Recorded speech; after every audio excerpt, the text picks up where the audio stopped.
Well, I think that the apparent commandment, blessed are the pure in heart, for they shall see God, and comparably, thou shalt love the Lord thy God. All these things appear in the form of commandments, but are actually koans. In other words, you are being given in each commandment an impossible task. Control your mind completely. Don't have any dirty thoughts, see? And love God purely. Now, as every saint in the Christian tradition has always, paradoxically enough, announced himself to be a sinner, and has played almost a competition game that I am a greater sinner than you are. I confess my sins more deeply than you do, and therefore somehow or other that redeems me. But I don't think that the Christians on the whole have realized that these commandments were given. They even neglected their own St. Paul, because this is a very curious thing. St. Paul says in the Epistle to the Romans that God gave the law to Moses not in the expectation that the law would be obeyed, because it couldn't be obeyed. Men were too evil to obey the law, but only if the law was given to them would they realize how evil they were. So God gave them the law through Moses in order to convict them of sin and show them how terrible they were.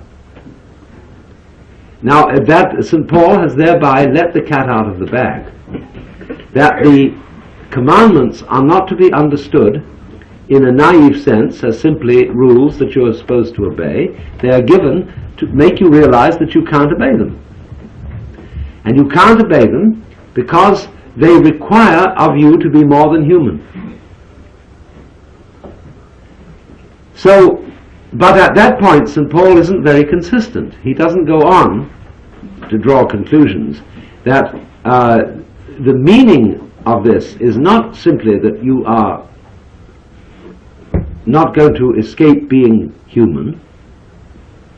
The meaning of saying you must love me, supposing you say to your wife, darling, do you really and truly with all your heart, soul and mind love me? And she answers, well, I am trying my best to do so.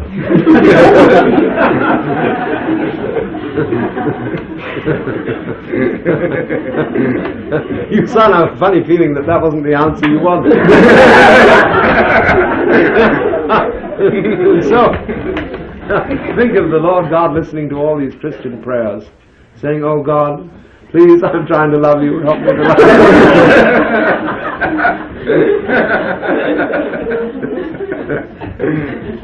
So,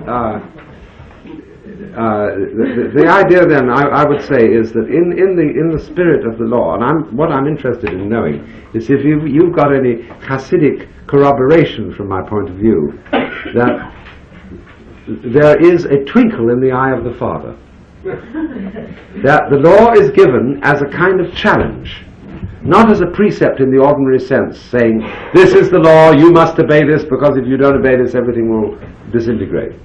But there is a twinkle in the eye of the Father, just in the same way as when we put a playpen round a child to keep him in,